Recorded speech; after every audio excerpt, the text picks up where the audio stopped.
संजोग से आज मुझे एक ऐसे व्यक्ति पर सवाल खड़ा करने की ज़रूरत लग रही है जिसको हम अक्सर श्रद्धा की निगाह से देखते हैं।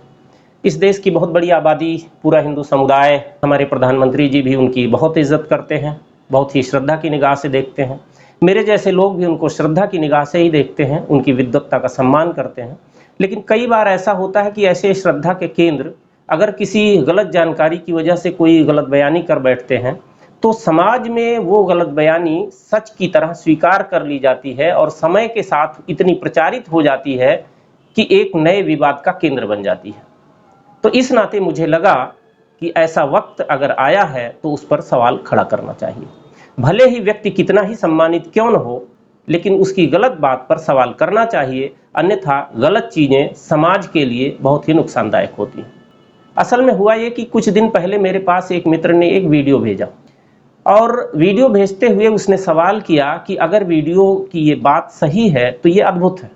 तो मैंने वह वीडियो सुनना शुरू किया और मेरी दिलचस्पी बढ़ गई, क्योंकि सामने जब मैंने देखा तो चार संपादक जो उसमें बैठे हुए थे वे सब मेरे परिचित थे। एक तरफ राहुल देव जी थे जो मेरे बहुत अच्छे परिचित हैं, राकेश उपाध्याय जी थे, बहुत अच्छे परिचित हैं, संगीता प्रणवेंद्र जी थीं, हर्षवर्धन जी थे, उनको मैं अच्छी तरह जानता हूं, भले ही हमारा आमना सामना नहीं हुआ है लेकिन मैं अच्छी तरह से उनको जानता हूं। एक तरफ ये 4 संपादक थे और दूसरी तरफ जगत गुरु रामभद्राचार्य जी थे। और अद्भुत लग रहा था कि 4 संपादकों के सवालों का बहुत ही बिंदास और बेबाक जवाब रामभद्राचार्य जी दे रहे थे। सुनना दिलचस्प था। सम्मान करना चाहिए कि अद्भुत उनकी स्मरण शक्ति और अद्भुत ढंग से जवाब देने की उनकी शैली, बहुत अच्छा लग रहा था। लेकिन एक जगह पर सुनते सुनते मेरे मन में खटका पैदा हुआ, तो मुझे लगा कि यह बात सही नहीं है और इस पर सवाल करना चाहिए। असल में राकेश उपाध्याय जी ने साकार और निराकार का मुद्दा उठाया। तो साकार और निराकार का मुद्दा उठाते हुए उन्होंने निराकार ओंकार मूलम तुरीयम यह श्लोक पढ़ा। यह श्लोक पढ़ते ही रामभद्राचार्य जी ने तुरंत कहा कि यह श्लोक रामचरितमानस के उत्तरकांड के 108वें दोहे का तीसरा श्लोक है। अद्भुत, उनकी स्मरण शक्ति सुनकर बिल्कुल कोई भी नतमस्तक हो जाएगा। यह बात अलग है कि जब आप रामचरितमानस के पन्ने पलटेंगे तो आपको पता चलेगा कि यह दोहा नंबर 107 खा का दूसरा श्लोक है, लेकिन यह अंतर बहुत ज्यादा नहीं है। 108वें दोहे और 107वें दोहे में बहुत ज्यादा अंतर नहीं है। इस नाते मानना पड़ेगा कि रामभद्राचार्य जी की स्मरण शक्ति सचमुच अद्भुत है।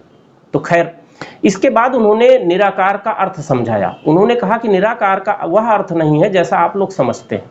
तो निराकार का अर्थ समझाते हुए जो उन्होंने कहा उसको आप सीधे उनके मुंह से सुनिए। यह वीडियो पहले आप देखिए, फिर हम बात करते हैं कि आखिर इसमें परेशानी कहाँ है। निराकार ओंकार मूलम तुरीयम, यह रामचरितमानस के उत्तरकांड के 108वें दोहे का तीसरा श्लोक है। निराकार का अर्थ होता क्या है? राकेश जी पहले संस्कृत पढ़ के आइए। जहाँ निषेध होता है वहाँ अ लगता है या तो अन लगता है। जैसे न उचित को अनुचित कहते हैं। क्या आपने न उचित को निरुचित कभी सुना है क्या? यदि सुना हो तो बताइए। न उचित को निरुचित सुना है आपने? कि न आवश्यक को निरावश्यक सुना है आपने? तो यदि न आवश्यक को निरावश्यक नहीं सुना है, न उचित को निरुचित नहीं सुना है, तो न आकार को निराकार नहीं कहा जा सकता। निराकार का अर्थ होता है निर्गताः आकाराः यस्मात्, जिनसे सभी आकार निकले हैं उसे निराकार कहते हैं। अब देखिए कि रामभद्राचार्य जी ने कहा कि निराकार का मतलब होता है कि निर्गताः आकाराः यस्मात्, यानी जिससे सारे आकार निकले हों उसे निराकार कहते हैं। उनके हिसाब से निषेध के अर्थ में आ और अन लगता है। उनके हिसाब से निर शब्द निषेध के अर्थ में नहीं लगता है। लेकिन यह बात सही नहीं है। चाहे व्याकरण के हिसाब से देखिए, चाहे हम आपने जो कुछ परंपरा में शब्दकोशों में पढ़ रखा है उस हिसाब से देखिए। निर्गताः आकाराः यस्मः से तालियां खूब बजी कि जिससे सारे आकार निकले हों, वह निराकार है। जाहिर सी बात है, जो साकार मानता है उसके लिए तो अद्भुत बात हो गई। लेकिन अगर इसी तरह इस बात को सही मान लिया जाए तो इसी तर्ज पर, इसी लय पर एक शब्द लीजिए, निराधार। निराधार में भी फिर यही अर्थ निकलेगा कि निर्गताः आधाराः यस्मः, यानी जिससे सारे आधार निकले हों उसे निराधार कहते हैं। लेकिन क्या ये सचमुच ऐसा है? आधार रहित निराधार को हम जानते हैं बहुत अच्छी तरह से। ऐसे ही अर्थ निकाले फिर तो निर्धन का मतलब गरीब होगा ही नहीं, जिससे सारे धन निकले हो वह निर्धन। तो इसी तरह से तमाम चीजें हैं कि निर भी निषेध के अर्थ में आता है। और उसके लिए आप देखिए वामन शिवराम आप्टे का यह शब्दकोश, उसमें आप देखिए कि निर का अर्थ क्या है, आ का अर्थ क्या है, अन का अर्थ क्या है। तो निर निषेध के अर्थ में आता है और संज्ञा से पूर्व यही अर्थ दर्शाने के लिए आ और अन का भी इस्तेमाल किया जाता है। तो सच्चाई यह है, आ का मतलब अभाव, निर का मतलब अभाव। अब देखिए कि कुछ शब्द जो है कैसे निर लगाकर निषेध के अर्थ में बनते हैं। जैसे कि निराहार, निराहार का मतलब बिना भोजन का, आहार रहित। तो अगर आप रामभद्राचार्य जी के हिसाब से अर्थ निकालेंगे तो निर्गता आहारा यस्म, जिससे सारे आहार निकले हों उसे निराहार कहते हैं। मामला ही उलट जाएगा। इसी तरह से शब्द लीजिए निर्वैर, शत्रुता रहित, निर्मूल, मूल रहित, निर्यात, माल बाहर भेजने की क्रिया, इसी का उल्टा है आयात, माल अंदर लाने की क्रिया।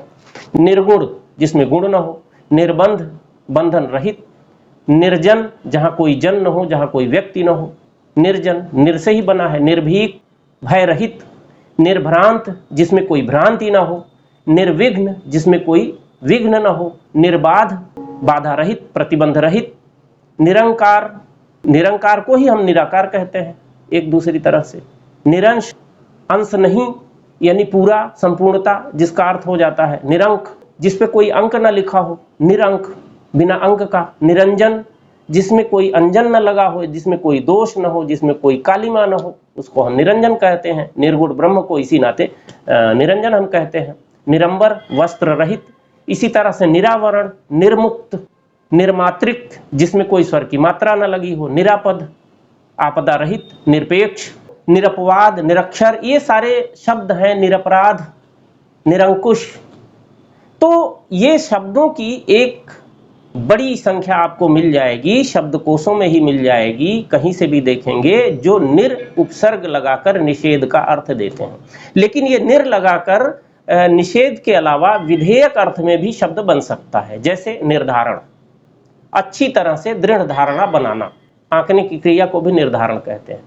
निर्घोष, जब जोर की आवाज होती है तो उसको निर्घोष कहते हैं। निर्झर, झरने को हम निर्झर बोलते हैं। निर्भर, किसी दूसरे पर अवलंबित हो जाना, निर्भर। निर्णय, पक्ष विपक्ष का विचार करके अपने मत का स्थिरीकरण, निर्णय। निर्देश, निर्वहन। तो इस तरह से तमाम शब्द मिलेंगे जो निर लगाकर विधेयक अर्थ में आते हैं, वो दूसरी तरह से उनका अर्थ दूसरी तरफ चला जाता है। और अन और निर लगाकर भी शब्द बनते हैं। रामभद्राचार्य जी के हिसाब से देखें तो निर तो लगेगा नहीं निषेध अर्थ में, लेकिन आप देखिए कि कैसे लगता, अन और निर दोनों लगा के बनते हैं। जैसे अनर्थक, हम जानते हैं अनर्थक, निर लगा के निरर्थक, अन भी लगा और निर भी लगा। इसी तरह से अनायास, जिसमें कोई प्रयास न किया गया हो, और वही निर लगा दीजिए तो निरायास। अनायास और निरायास दोनों शब्द तैयार। अनायुध और निरायुध, अन लगा के अनायुध, निर लगा के निरायुध, दोनों का मतलब अस्त्र शस्त्र रहित। अनामिष, निरामिष, यानी जिसमें मांस न मिला हो।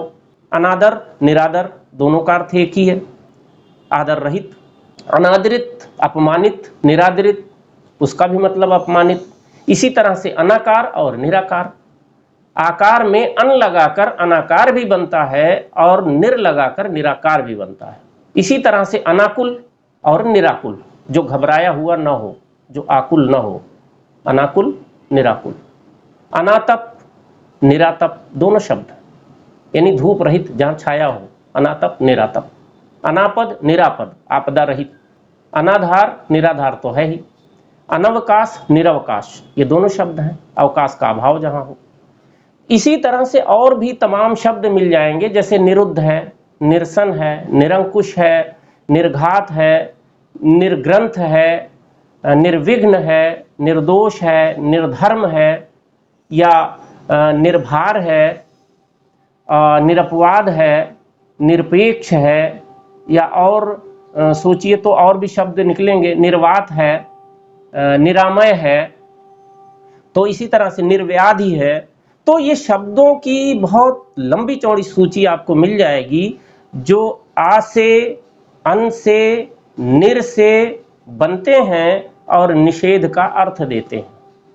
तो मेरे कहने का मतलब ये है कि अति उत्साह में रामभद्राचार्य जी ने अपनी मान्यता की वजह से, अपनी विचारधारा की वजह से यह गलतफहमी फैलाने की कोशिश की है। यह उचित नहीं है। भले ही बहुत ही सम्मानित व्यक्ति हैं, बहुत ही श्रद्धेय व्यक्ति हैं, उनकी इज्जत हम करते हैं, लेकिन गलत बात अगर है तो गलत कही जानी चाहिए और गलत बात प्रचारित नहीं होनी चाहिए।